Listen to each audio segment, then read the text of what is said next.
Courage, you got to have courage every day in your life. You just can't fall back. You got to keep going forward, have courage that today is going to be better than yesterday. I'm going to make it better. I'm going to take advantage of it. Now, that's the thing, people don't take advantage sometimes of what could be.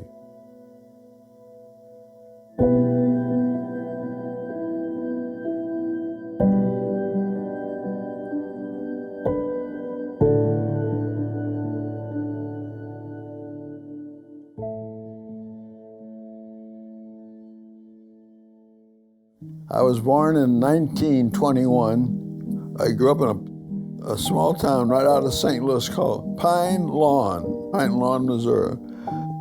As soon as I could walk, my father gave me a baseball in a hand and started playing catch with me, and I could hit the baseball pretty good.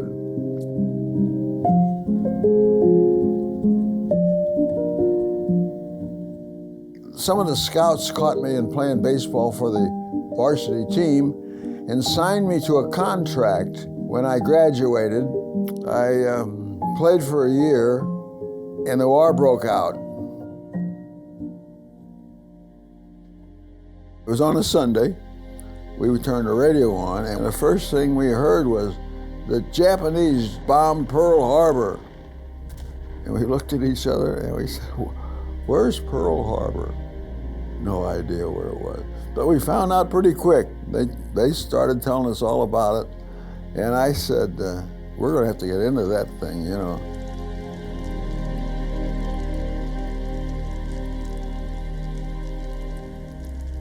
They would say to us, you're probably going to be drafted. And I said, well, if I am, I'm going to join the Marines before they draft me into the Army.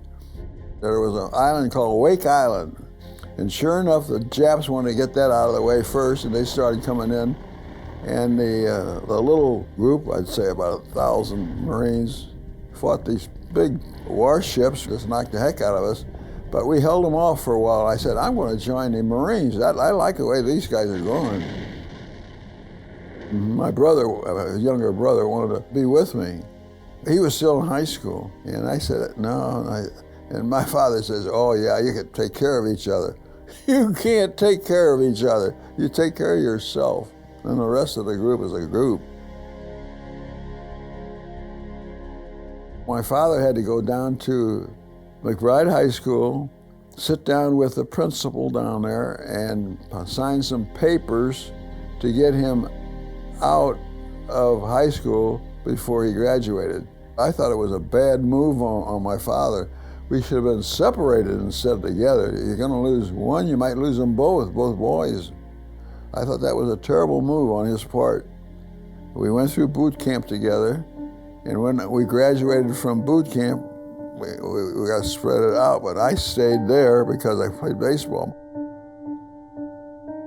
Marine baseball team had to be really good because we had to play against all the big leaguers that were being brought into the Army. I batted against some pretty good pitchers. The outfit broke up when the baseball season was over, and we got trained to go overseas, and that was it for baseball. Didn't have any more time to do any fun things. It was all shooting. And then I got pretty good at shooting too.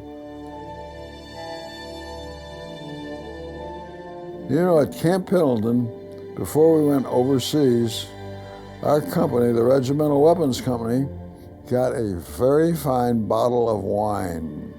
And they pledged to each other that the last two of us that are still living would get together and have a drink for the rest of you folks that didn't make it. We went up to Hawaii, and that's where we got our equipment for the invasion of the other islands. We got on board ship there, and we went off to the island that we were going to take. And the first islands was two islands, Roy and Namur. And then we went to Saipan, and then to Tinian, and then to Iwo Jima. We had instructions for every island we took. We had to know where we were going, how far in we had to go, and then make a turn to clean it up all the way up to wherever the Japs were finished. Saipan, the island was just like in a island that we just got off of, one of the Hawaiian Islands. So our group, we're going through a cane field, and the Japs were all around us there, and they knew we were in there. And I'll tell you what, when we had to stop and stay in that thing, that's when you heard the noise, yelling, screaming, hollering, trying to scare the hell out of us. It sounded weird, I'll tell you, in the middle of the night. They always had their sake, which is some kind of a gin that the Japanese drank. And they would all be all high and screaming and hollering, you know, making a lot of noise and trying to scare the hell out of us. But the problem didn't change. We still had to shoot them. We made it through the night, but we didn't sleep well. They caught us just coming out. There was a Jap that was right in front of me when I jumped out. And the first thing I did, I had my gun, you know, and I shot him, and he dropped down, fell down, and I picked up that gun and put it in the Jeep. We were supposed to kill Japs, and that's what we did. That's the only thing we were trained to do. And they were trying to kill us.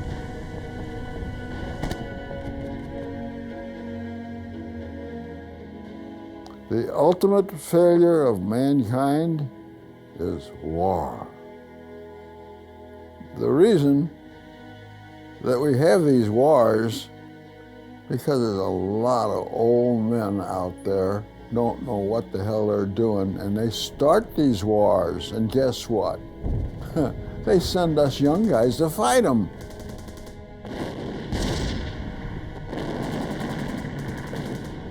It's killing people that don't want to be killed, don't want to fight. It don't seem right, does it? But that's the way it is. And how can we stop that? Smarten up the old men, huh?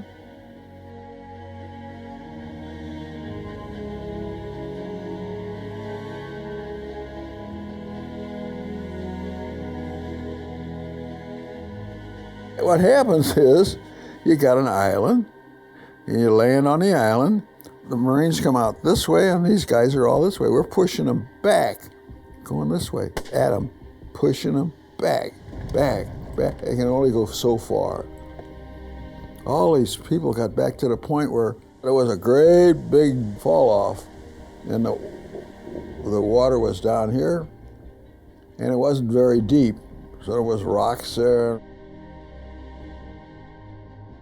There's a lot of civilians on these islands, you know, little kids, mothers, grandparents.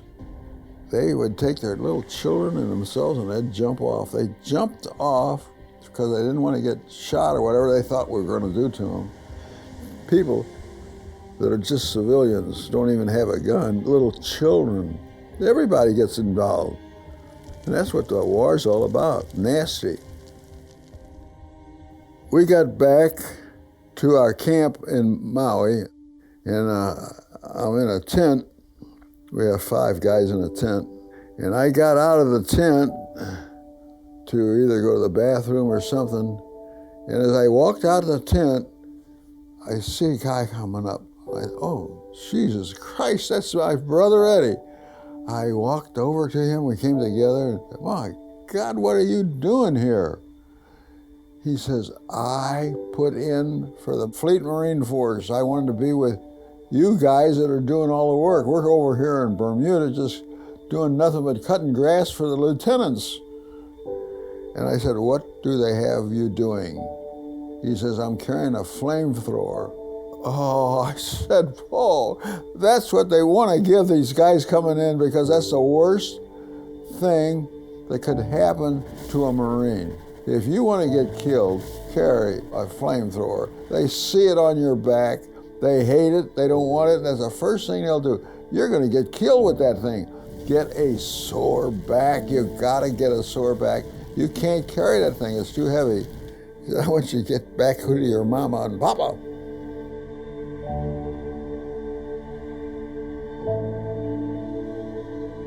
He didn't do it, he was too much of a man. Dad, son, your mother and I sure enjoyed your visit. We're sorry that it's so short. There's one thing to remember. We'll always think of you. Well, Eddie, this is Aunt Ann, and I hope the next time you come to our house for dinner, we'll have a lot of more sunfish for you, boy. Hiya, Bob. This is your Uncle Bill. Your old sidekick in noise and stuff. I hope to God you get back here in a hurry and we'll have some more singing after this day is over.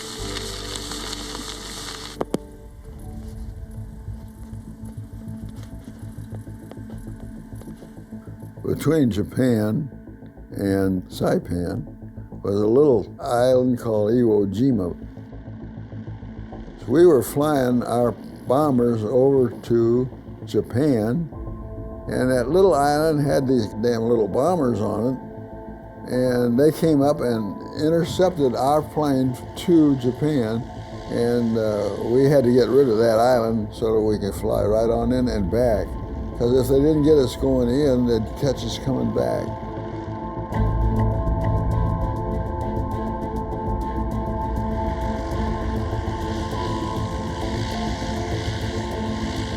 The way we do it, with the guys with the guns would always go in after the infantry with the rifles. They'd go in first, and waves, waves, they call them waves. The first wave, the second wave, the third wave. We were in the fourth wave, I think. Now, by that time, all those fellows were up there now. They know we're coming in this way. So now they're starting to try to stop more landings. We're shooting at them from the ships out there, boom, boom, boom, boom. And the Navy worked on it from the air. So we're going this way, underneath, trying to open up the area on the ground so we can get further in. Iwo Jima is about 600 feet. They had holes with guns all over this place. Can you imagine what a beehive is like? That's what it was. It was a beehive, a lot of bees in there. And boy, we make a move down there, they're firing at you. I got 2 or 3 of those guys out of there. I saw the orange. You can see when they shoot and they're shooting at you, you can see the little orange, you can see it fire. I could get up there, I got up there and got a couple of them out of there with the 37, but that wasn't enough. They were all over the place. The black sand, we were really deep into it, and they saw us and they're starting to shoot at us, and there was one good-sized hole that we could duck into, but they found a shell that would drop in there, killed every one of them except me.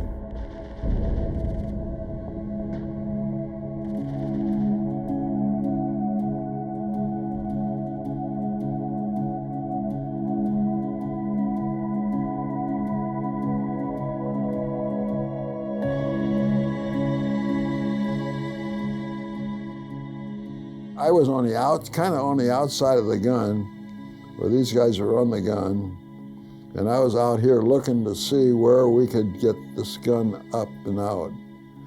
But they hit me. Now I'm up here and I'm bleeding like hell. And I said, I got to get out of here because they're going to drop another one. So I crawled out of the top part of that hole and onto some kind of a path, got down to the beach, but they hit me again. One of the guys saw me and put a tourniquet on my leg that was bleeding so bad, took his belt off, and then he had to get the hell out of there too, but at least he got the blood stopped. I finally got down there and they said, oh, Jesus. They looked up and said, oh my God, you're bleeding all over the place. I didn't worry about that. I didn't see that. I just wanted to get the hell out of there. They turned the boat around and took me up to the Bayfield, which was a big-time landing ship that we got off of to begin with. Took me up in this wire basket into the hospital. I didn't know that Eddie was on the same ship right next to me, dying. I didn't know that till I got back to Aiea Heights Naval Hospital in Hawaii.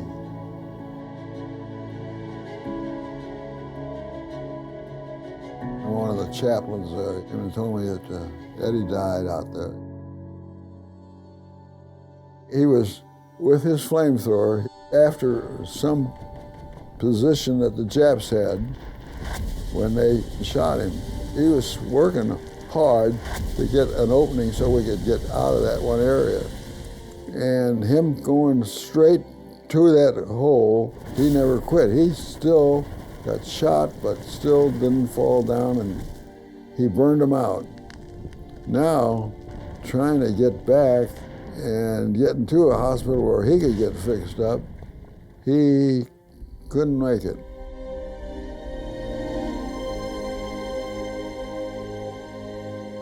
It was time for me to move out of the Bayfield, and they got me to the top of the ship and they'd taken me to the boat that I was going to get on, and I looked up and I saw the American flag being raised on Suribachi. I watched the whole thing.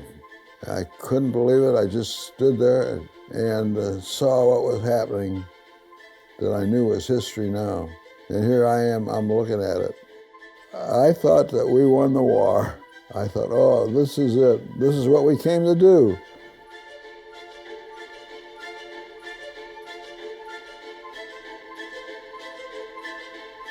They had a burial ceremony for Eddie aboard that ship. They had him in a metal stretcher with a big bag with a lot of metal cartridges, empty cartridges, so it would sink. And then the American flag over that. And now they got him on over the ship, and they let him go. They slides down, and they play the taps. He would have probably got into country music if he didn't get killed. He could yodel, and sing, and he played the guitar.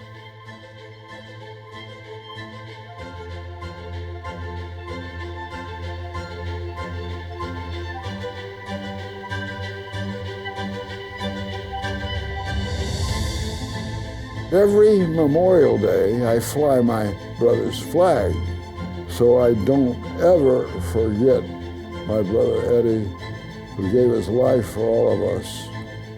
You don't carry a grudge. You get rid of the grudge. You have to do that. You just got to do it.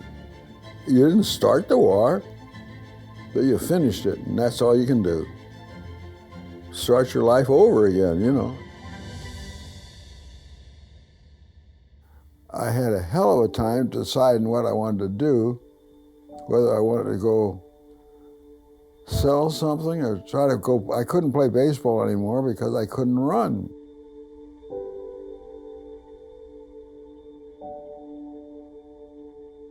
My father had this little printing business. He raised a family with it, and I thought, well, maybe I could learn something from the bottom up. So I said, I'll give it a try. War is the ultimate failure of mankind. Wars started by people that don't understand what life is all about. Life, to me, is enjoying what you have, especially the people around you and your neighbors, friends, and relatives. Enjoy them all while you have the energy and ability to do so.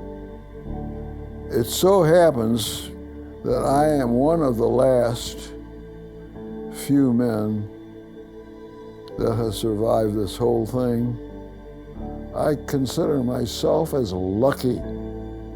I was lucky in being in the right place at the right time and making it through. I'm proud of my family, my home, and given them a good life. 2 cars in the garage. They always had a little bit of money, nothing big or anything, but I'm proud the way my life and what I did with it, you know. Took advantage of it. Life is all about living.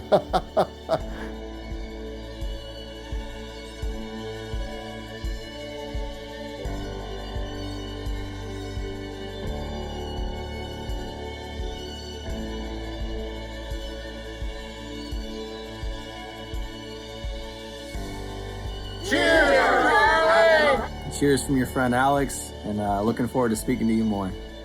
Cheers, Charlie. This one's for you. Take care and God bless. Here's to the 23rd Regimental Weapons Company. Cheers. Cheers. It's an honor to know you. We love you. Thank you so much. And cheers. Cheers. Cheers from Denton, Texas. Cheers to Charlie. Cheers to Charlie. Thank you so much for all that you do and for your courage and for being willing to share your stories with us. We love you, and cheers to you, Charlie.